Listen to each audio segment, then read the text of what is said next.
But today the sermon title is Love When You Don't Feel Like It.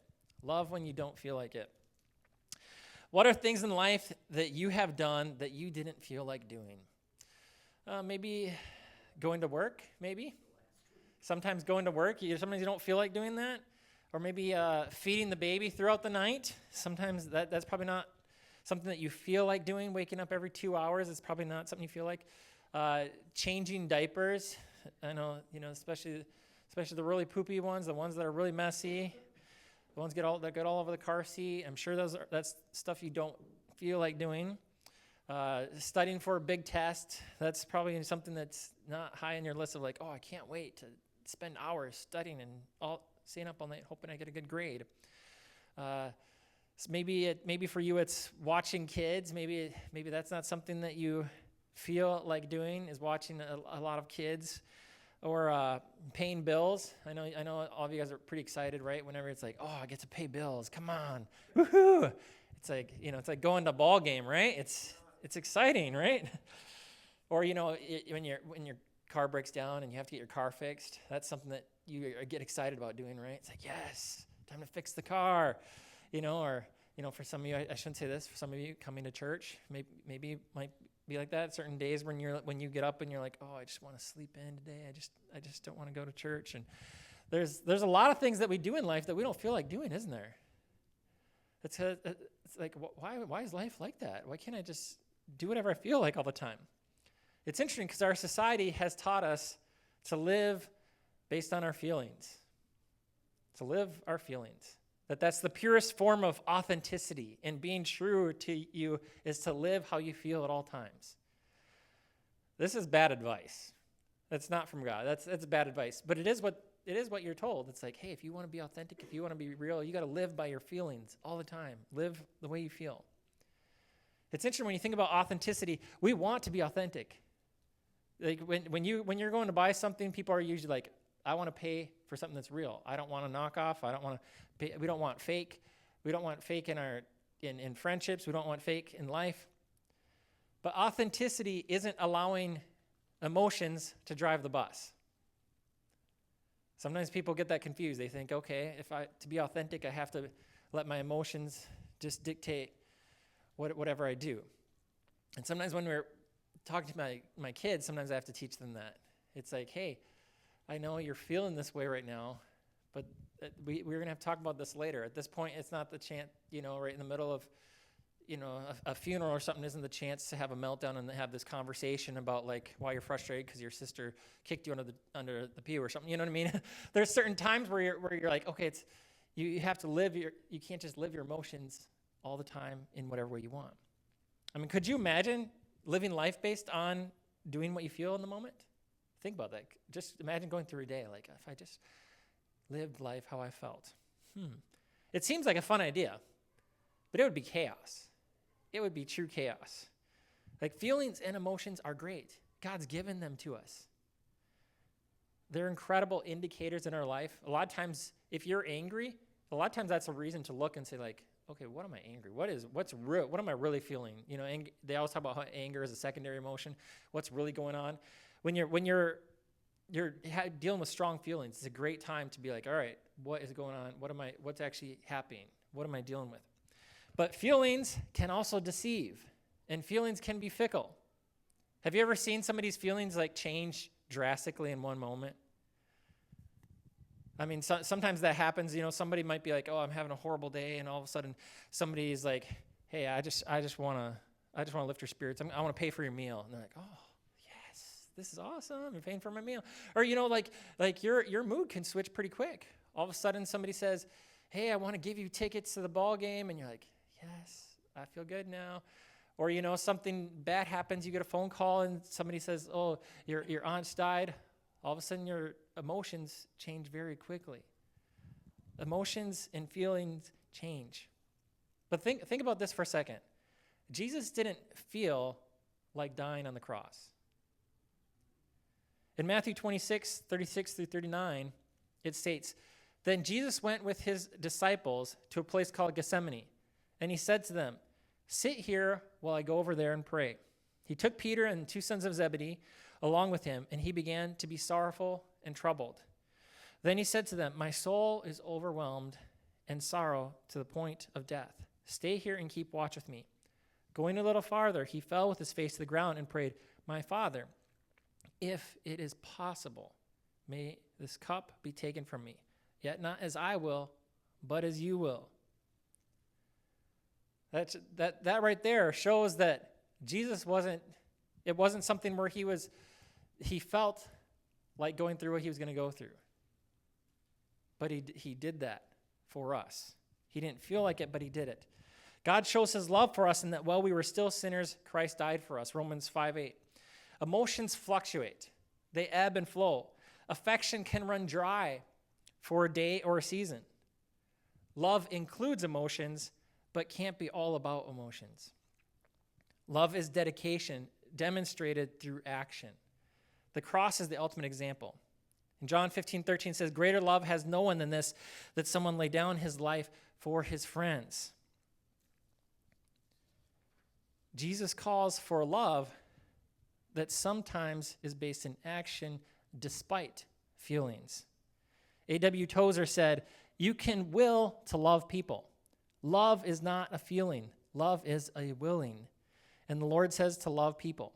He did not mean to merely feel love for them. Do you guys have people in your life that you don't really like? Nobody's willing to admit that, huh? Yeah. Maybe you work with some of them. Maybe you live with some of them. Maybe you're around them on a regular basis. How can we love people we don't really like? How does that work? And yes, even Christians have people in their lives they do not like. It's true.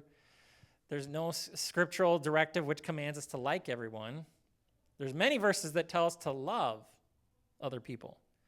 Here's a few. 1 John 4:21, it says, "And he has given us this command. Anyone who loves God must also love their brother and sister." 1 John 4:8, it says, "Whoever does not love does not know God, because God is love." Tony Evans says like this, "Biblical love is a choice to do good for another person, regardless of what we feel. It is a decision to compassionately and righteously pursue the betterment of another person. This is why you can even love your enemies according to Christ's command." In Luke 6, it says, "If you love those who love you, what credit is that to you? Even sinners love those who love them. And if you do good to those who are good to you, what credit is that to you? Even sinners do that. And if you lend to those from whom you expect repayment, what credit is that to you? Even sinners lend to sinners, expecting to be repaid in full. But love your enemies, do good to them, and lend to them without expecting to get anything back." It's interesting when you think the worldly view of love is based on feelings and merit. Do you feel love? Does the person deserve your love? Have you ever thought about that? Like this person, it's like, they don't deserve my love. Like they're a jerk, or they're not being very nice. They don't deserve my love. That a lot of times that's how we look at life. We look at people. We're like, they don't deserve that. They don't deserve that. And then a lot of times when you think about your feelings and think about love, a lot of times we're like, I don't feel love. When you look at what the relationships that people have, they're like, oh, I fell out of love. Well, it's like, of course you fell out of the feeling of love. Like if you just thought love was just a feeling, you're in it for a rude awakening. If you get married to somebody and think, okay, I'm just supposed to feel love at all times for them, it's like your marriage is not going to last very long at all, because the feeling of love, that's just an emotion. Love is an action. Love is a commitment. Love is not a feeling. But that's what we're told. That's what we see in society. That's what everybody says. Love is a feeling. Love is the way you feel. It's just about feelings. And so it's easy to get confused when everybody around you is saying that, when all the slogans are saying that, then it's like, okay, well, that's the way it's supposed to be. There's a story about this lady that was working in a job with people she didn't like very much. None of you can relate to this, but I know There's some out there that don't like the people they work with. So she applied for promotion, and she was looking forward to moving away from these people. Anybody ever feel like that? Like, hey, I just want to move to get away from people, or like, I just want to change. I just got to change something. I just got to get away from these people, however it takes. So she applied for this promotion, and the selection process narrowed down to her and one other person, but she didn't get the job. At first, she was angry at not being selected, until she realized that God had left her in that job in order to teach her to love those people she didn't like. So she began what she called Project Love, and she looked for ways to develop relationships with those unlikable people. Her method was to invite them to have lunch with her on her treat, and she began to build bridges to these people and develop relationships with them. Of course, in doing that, she discovered they had problems, they had burdens, they had struggles just like she did, and they discovered what a caring person she was. A few months later, she got that promotion she wanted, but she still kept in touch with those unlikable people that she had purposed to love. And several of them have turned to her in her times of trouble. In fact, one of her closest friends is one of the women that was the rudest to her, that was the most unlikable, that she really didn't like at all. All of a sudden, they became really close friends because she chose to love. And that's something that you can choose to do. You can choose to love the unlikable person. You can choose to pray for them. You can choose to ask them about their day. You can choose to hear their story. How many of you know that a lot of times, like, you can hear someone or talk to someone and be like, oh, they're just bitter, they're just horrible, they're just mean. But when you actually start to talk to them, when you actually hear what's happened in their life, you're like, wow, no wonder you feel that way. There's some people that have gone through horrible things, whether it's like, whether their dad or their mom left them, or whether they went through abuse as a child, or just some horrible things that they've gone through, some bitter divorces. All kinds of things happen in people's lives. And you just see them and you're like, oh, why are they treating me this way? Why are they acting this way? Once you actually begin to hear their story, you're like, oh, I get it. You're in a lot of pain right now. You're hurting really bad. You might not be handling it well. You're just being angry at people, or just the way you treat people. But you actually begin to understand. Sometimes we forget even the people around us are like that too. Sometimes the person around you, it's like, oh, why are they being a jerk? Why are they being so angry? Why are they being so mean? Like, you don't realize, like, hey, what have they gone through the last day? What has their life been like? What are they dealing with? And actually show them love and kindness and be like, I'm going to love them in the midst of what they're dealing with. I'm going to love them. You think about the story of Paul and Ananias. So Paul was, Saul, he was the one that was killing all the Christians. He was going after them. He was their greatest enemy. He was like, I'm going to travel and I'm going to arrest as many Christians as I can. I'm going to do whatever I can to just torment them and make their life miserable and try and stop them and extinguish everything they're doing. Until Saul had an encounter with God. And he had an encounter with Jesus, and his life changed completely around. And then what happened? God spoke to Ananias and said, I want you to go to Paul and pray for him. He's blind. I blinded him right now, but I want you to pray that he's healed, and that I want you to be there for him. I want you to go and to meet with him in the house. Think about this. Ananias is thinking, okay, this is the person that's trying to kill me and kill all my friends or arrest us all. He hates us, and you want me to do what, God? You want me to go pray for him? You want me to go help him and be there for him? God's like, yep. You're like, all right. That's that moment where I'm sure that he probably felt a little bit like Moses. It's like, God, choose somebody else. I'm sure there's somebody else that's more qualified for this. Anybody ever feel that way? Like God asks you to do something, you're like, God, can you ask somebody else to do that? Give me a different assignment, please. Give me a different job. Sometimes we get jobs when we're working different places, and even fast food places that teenagers work at, sometimes they say, oh, I want you on the fryer today, or I want you on this machine. And you're like, oh, can't you have this person go there and I work this, the ice cream, or, sometimes you have different preferences. And sometimes you ever think that, you ever talk like that to God? Like, God, I want a different job. Give me a different job in this kingdom. I don't want to talk to that person about Jesus, or I want a different situation. And God says, no, I'm choosing you to do this. This is what I want you to do. And you can try and fight with God, but he'll win. He wins. You look at Jonah, he tried to run. He's like, all right, God, I'm not going to do what you want. God said, yeah, you try it. God will keep pursuing you. God has you where you're at for a purpose, for a reason. I'm not saying that he's never going to move you to a different place, never going to, like even this lady, she transitioned a few months later, but God said, right now, this is what I want you to do. If you're wondering why your life's not changing or why God's not putting you in a different position, maybe ask him, God, what are you trying to teach me right now? Because maybe he's been trying to teach you something for 20 years and you just haven't learned. You're just still waiting. You're just still like, God, just move me, just change me. And he's like, I'm trying to teach you this lesson that you have to learn in this situation that you're in right now. Once you learn that, once you follow after me, once you obey me, then I will move you to a different situation, a different place.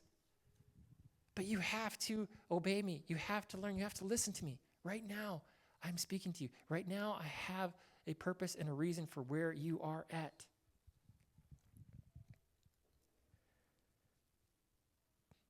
You think about that as far as patience. When you act with patience towards somebody, you are loving them. Keep in mind that love is not a feeling. So we don't have to feel patient. I know most of us don't feel patient very often. Can you remember acting with patience even when you did not feel patient? That's agape love.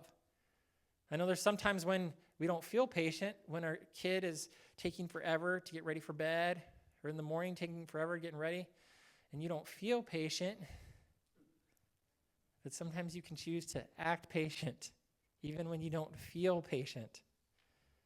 It's just like kindness. When you feel like saying something sarcastic or cutting or angry, but instead you say something kind, that is a love action. Love asks you to focus on giving, not receiving. For example, you can wish that you had more friends. You can wish that people would be generous towards you. You can struggle with feelings that people do not care. Many times once you get to that point, you begin to feel sorry for yourself. You begin to feel like life isn't fair. And you stop loving because you feel unloved. When you realize the love of Jesus in your life to the fullest extent, then your perspective will change. And that's one of the hardest things, is to recognize the love of God. Recognize how much he loves you.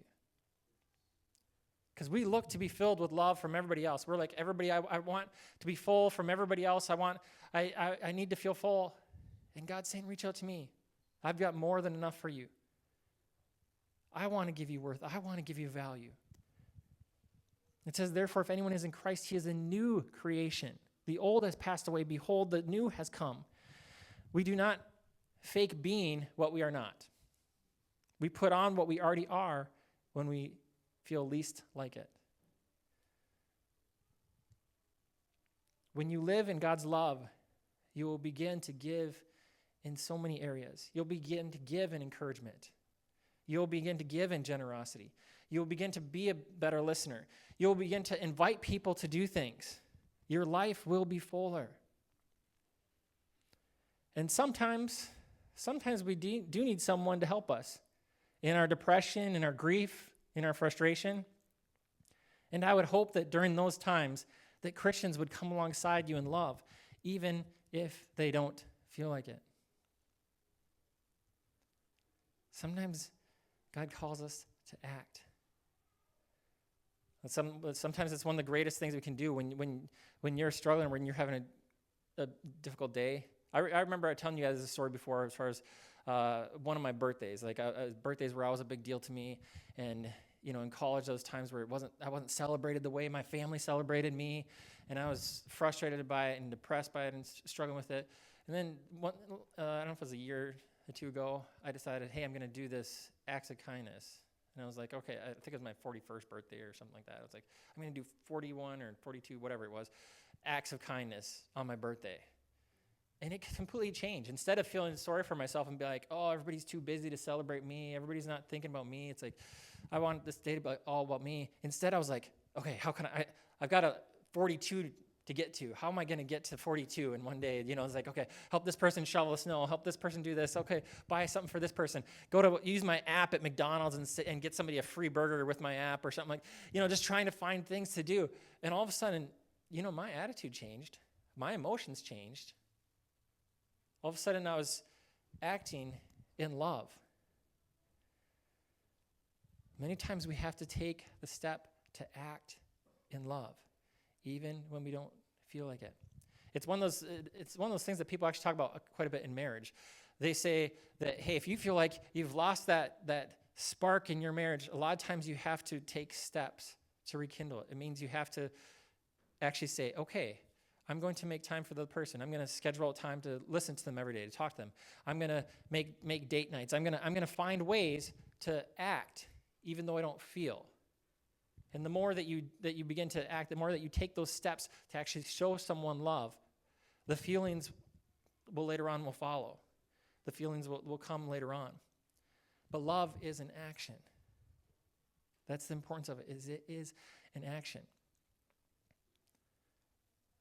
So I challenge you today, when you're thinking about all those feelings, all those things that you don't want to do, ask God, what is it that you want me to do? What is it that you have for me to do? I'm going to take that step and I'm going to obey you. Jesus, you did not have to do what you did for me, but you chose to. You chose to act in love for me. And because of that, I'm going to choose and act in love towards my brother, towards my sister, towards those around me. I'm going to act in love towards them. Even when it's difficult. Even when you don't want to do it. Even when you don't like them. You don't show love just because you like somebody. It's easier when you like them to show love, right? It's easier. It's easier to love someone when they give you compliments on a regular basis, right? But when someone's just cantankerous with you or mean to you or gives you biting comments or critiques, it can be a little harder, right? That's where you have to say, all right, God, am I going to live what I believe? Am I going to live by faith and say, okay, I'm going to step out and I'm going to love this person even when they're acting like this? Because that's true love. That's the godly love that we're supposed to display. Not just the love like, okay, you treat me good, then I'll treat you good. You get to this level, and then I'll think about being nice to you. That's not what anybody can do that. Almost everybody does that, right? If someone's nice, if someone's one that's reaching out and someone's being nice to them and doing all the things and being kind to them, it's like, oh, of course I'll be kind to you. Oh, of course I'll be nice back to you.